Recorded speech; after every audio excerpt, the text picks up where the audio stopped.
ਸਤਿ ਸ਼੍ਰੀ ਅਕਾਲ ਜੀ। ਰਣਜੀਤ ਬਾਵਾ ਵੱਲੋਂ ਸਾਡੇ ਬਹੁਤ ਹੀ ਪਿਆਰੇ ਮਿੱਤਰ ਨਾਸਿਰ ਢਿੱਲੋਂ, ਤੋਹੀਦ ਚੱਠਾ, ਲਵਲੀ ਸਿੰਘ, ਪੰਜਾਬੀ ਮਾਂ ਬੋਲੀ ਦੇ ਸੁਪੁੱਤਰ ਲਾਇਲਪੁਰ ਵਿੱਚ 23 ਤੇ 24 ਫਰਵਰੀ ਨੂੰ ਲਾਇਲਪੁਰ ਆਰਟਸ ਕਾਉਂਸਲ ਵੱਲੋਂ ਪੰਜਾਬੀ ਸੁਲੇਖ ਮੇਲਾ ਕਰਵਾ ਰਿਹਾ, ਜਿਹਦੇ ਵਿੱਚ ਰਾਵੀ ਤੇ ਚਨਾਬ ਦੇ ਬਹੁਤ ਸਾਰੇ ਐਸੇ ਕਵੀ, ਬਹੁਤ ਸਾਰੇ ਐਸੇ ਜਿਹਦੇ ਵਿੱਚ ਕੁੱਲ ਮਿਲਾ ਕੇ ਜੀ ਸਾਰੇ ਲਹਿੰਦੇ ਪੰਜਾਬ ਦੇ ਬਹੁਤ ਸਾਰੇ ਕਵੀ, ਬਹੁਤ ਸਾਰੇ ਭੰਗੜੇ ਦੇ ਨਾਚ ਅਤੇ ਬਹੁਤ ਪੰਜਾਬੀ ਮਾਂ ਬੋਲੀ ਦੇ ਵੱਖ-ਵੱਖ ਤਰੀਕੇ ਨਾਲ ਸੇਵਾਦਾਰ ਆਪਣੀ ਸੇਵਾ ਕਰਨਗੇ।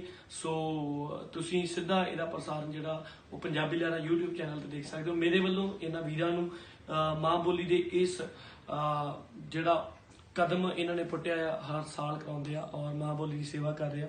ਬਹੁਤ ਬਹੁਤ ਮਾਲਕ ਇਹਨਾਂ ਨੂੰ ਹੋਰ ਤਰੱਕੀ ਬਖਸ਼ੇ, ਬਹੁਤ ਜ਼ਿਆਦਾ ਹੋਰ ਤਾਕਤ ਦੇਵੇ। ਤੇ ਸਾਰੇ ਜ਼ਰੂਰ ਪਹੁੰਚਿਓ ਜੀ 23 ਤੇ 24 ਫਰਵਰੀ ਨੂੰ ਲਾਇਲਪੁਰ ਵਿੱਚ ਲਾਇਲਪੁਰ ਆਰਟ ਕਾਉਂਸਲ ਵੱਲੋਂ ਕਰਵਾਇਆ ਜਾ ਰਿਹਾ ਹੈ ਮੇਲਾ। ਤੇ ਬਹੁਤ ਸਾਰਾ ਕੁਝ ਜਿਹਦੇ ਵਿੱਚ ਬਹੁਤ ਹੀ ਸਾਡੇ ਨਾਮਵਰ ਕਵੀ ਬਾਬਾ ਨਜ਼ਮੀ ਜੀ, ਸਾਬਰ ਅਲੀ ਸਾਬਰ ਜੀ ਅਤੇ ਹੋਰ ਬਹੁਤ ਵੱਡੇ ਵੱਡੇ ਨਾਮਵਰ ਮਾਂ ਬੋਲੀ ਦੇ ਸੇਵਾਦਾਰ ਉੱਥੇ ਆਪ ਦੀ ਸੇਵਾ ਕਰਨਗੇ।